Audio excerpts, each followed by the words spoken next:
पोलादपूर तालुक्यातील साखर सुतारवाडी केवनाळे येथे 22 जुलै 2021 रोजी झालेल्या भूस्खलनात 11 जणांचा दुर्दैवी मृत्यू झाला, तर अनेक घरं जमीनदोस्त झाली, कुटुंब बेघर झाली, क्षणात होत्याचं नव्हतं झालं।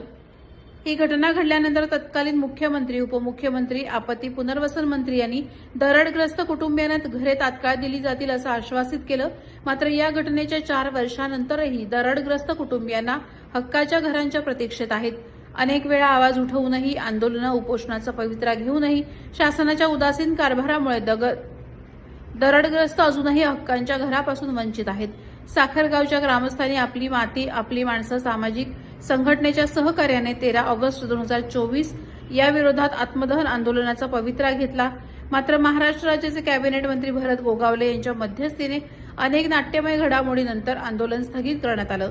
या घटनेला 5 महिने उलटूनही शासनानं या संदर्भात ठोस पावले न उचलल्याने आपली माती आपली माणसं पोलादपूर या संघटनेचे संस्थापक राज पार्टे यांनी 7 जानेवारी 2025 रोजी पोलादपूर तालुका तहसील कार्यालयात जाहीरपणे प्रशासनावर कडाडून टीका करत साखर सुतारवाडी आणि केवनाळे दरडग्रस्तांचे प्रश्न मार्गी न लागल्यास स्वतः आत्मदहन करणार असल्याचे घोषित केले। यामुळे साखर सुतारवाडी केवनाळे ग्रामस्थ आपली माती आपली माणसं सामाजिक संस्थेचा प्रशासनाविरुद्ध संघर्ष आता टोकाला पोहोचलाय। याबाबत प्रशासनाला अल्टिमेटम देण्यात आलं असून ठोस पावले न उचलल्यास आगामी स्थानिक स्वराज्य संस्थांच्या निवडणुकीपूर्वी किंवा निवडणूक काळात तीव्र आंदोलन होणार असल्याचा इशारा राज पार्टे यांनी दिला आहे।